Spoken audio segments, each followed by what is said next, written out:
Subscribe करें हमारे YouTube channel साधना gold को और पाएं वीडियोस सबसे पहले। बेल आइकन दबाना ना भूलें। एक भी चिड़िया को नहीं बोला। और हाँ, बुला और राम जी की चिड़िया, राम जी को खेत। हाँ, आ जाओ आ जाओ। राम जी की चिड़िया, राम जी को खेत, और खा जाओ चिड़िया भर भर पेट। पूरी फसल को क्षति पहुंचा, पूरी फसल। भाई आए, भाइयों ने कहा है ये क्या किया तूने?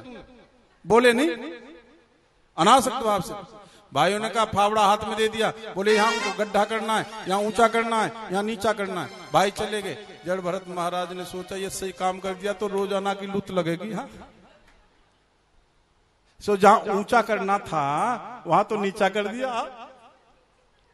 हाँ, और जहां नीचा करना था वहां ऊंचा कर दिया, और जहां समतल करना था वहां ऊंचा कर दिया। भाई आए, डांट लगाए, खबरदार, खाने को कहां से आए, तुझसे कोई काम धंधा होता नहीं है? हा? बोले नहीं, बोले तो इसलिए नहीं कहीं इससे ही कोई आसक्ति हो जाए, फिर कहीं चौथा जन्म लेना पड़ जाए। हा? बोले नहीं। और एक खेत में मदमस्त पड़े, भाई तो चले गए। और इधर क्या बताएं, भीलों को नर बलि देनी थी। भील आए और महात्मा जी को ले गए पकड़ के। भद्रकाली माँ के सामने बलि देना चाह रहे थे, वहां भद्रकाली माँ प्रकट हो गई और जड़ भरत महाराज की रक्षा कर दी। बोलिए भद्रकाली मैया की जय।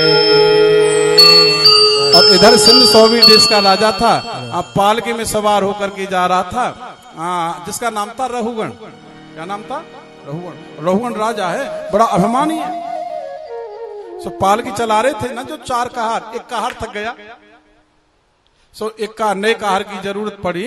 राजा परीक्षित सो जो जड़ भरत महाराज थे वो नजर पड़ गए। बोले खूब मोटा तगड़ा, पालकी ठीक चलाएगा। जड़ भरत महाराज को ले आए, हाथ पकड़ के बोले तो है ही नहीं, वो पूछा भी नहीं कहां ले जा रहे। सो पालकी में लगा दिया, पालकी चढ़ने लगी। अब विषम गति होने लगी, कि वह तो संत हैं, नीचे दृष्टि डाल करके चलते हैं। और पालकी में बैठा राजा रहुगण। राजा रहुगण बड़ा अभिमानी है, और संत लगे हुए पालकी में, देखो ना है? तो पैरों नीचे कोई चींटी आदि कीड़ा आ जाता, पैर उठाते पालकी हिल जाती है। और पालकी में बैठा राजा रहुगण, उसका सिर पालकी से टकरा जाता है, चोट लग जाती है, और बड़ा क्रोध में आ गया। राजा है ना जी, अरे कहारो पालकी ठीक चलाओ, तुम जानते नहीं मैं कौन हूं? पुराने कहार बोले सरकार हम तो ठीक पालकी चला रहे, ये जो नया भर्ती किया है ना इसके संसर्ग से हमको भी दोष लग रहा है।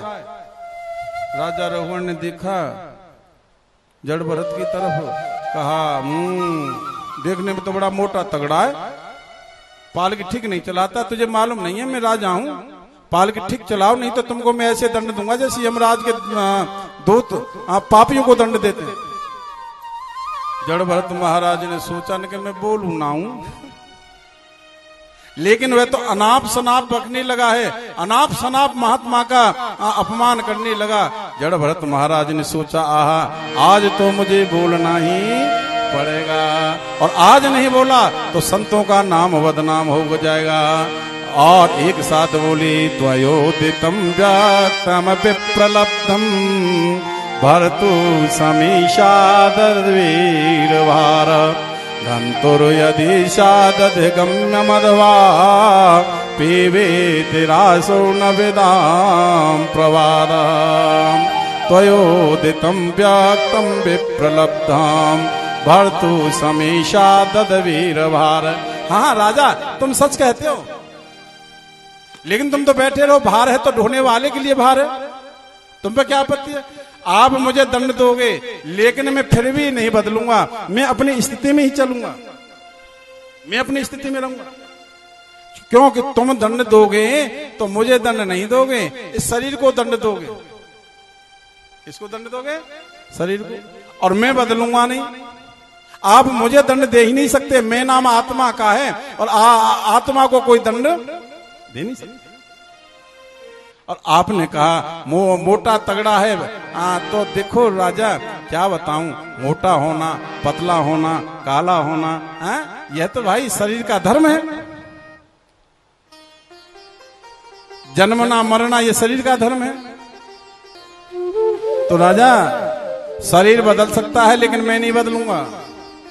जब ऐसे वेदांत की बातें सुनी हैं,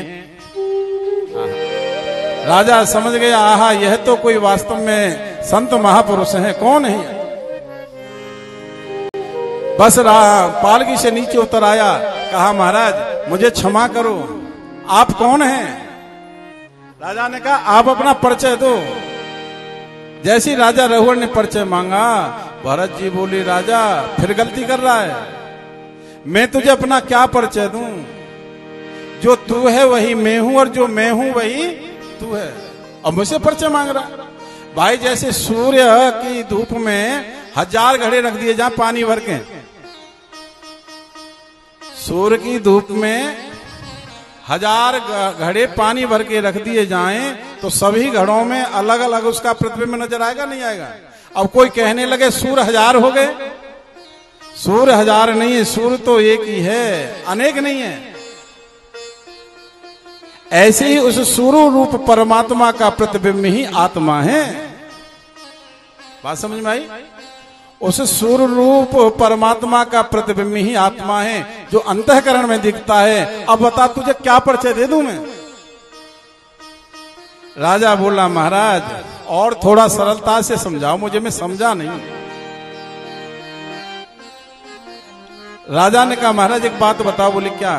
बोले शरीर का संबंध किससे है? महात्मा जी बोले शरीर का संबंध तो इंद्रियों से है। फिर राजा रघुवर ने कहा महाराज इंद्रियों का संबंध किससे है? तब ब्राह्मण बोले इंद्रियों का संबंध सीधा मन से है। राजा ने कहा महाराज मन का संबंध किससे है? तब ब्राह्मण बोले अरे राजा मन का संबंध तो बुद्धि से है। राजा ने कहा महाराज बुद्धि का संबंध किससे है? तब ब्राह्मण देव बोले जड़ भरत महाराज बोले अरे राजा बुद्धि का संबंध तो ज्ञान के द्वारा आत्मा से है। राजा चक्कर खा गया और कहा महाराज जब आत्मा का संबंध, आत्मा से इनका सबका संबंध है, तो जैसे एक बटलोई है, पतीली है, पतीली चूल्हा पर रखी हुई है, नीचे अग्नि जलती है और अग्नि का ताप पात्र को गर्म करता है और पात्र में जो जल है वो गर्म हो जाता है और जल में जो चावल पड़ा हुआ है वह भात बन जाता है। संबंध तो उस अग्नि का उससे है, चावल से पक गया। ऐसी कहीं ना कहीं आत्मा का संबंध तो शरीर से है। राजा रघुवर ने ये प्रश्न किया, तब जड़ भरत महाराज बोले कोविद वाद वादान वदस्यतो नाथ विदाम वरिष्ठ न सूरयो ही व्यवहार में नाम तत्वावमर्षीन् सहा मनन्ति कोविद वाद वादान। अरे राजा बातें तो तुम ज्ञानियों जैसी करती हो लेकिन वास्तव में तुम ज्ञानी नहीं। चावल इसलिए पक जाता है क्योंकि चावल में पकने का विकार है, और चावल न डाल करके उस पात्र में पत्थर कंकर डाल दो भला वो पक जाएगा, क्योंकि कंकर पत्थर में कोई विकार है नहीं।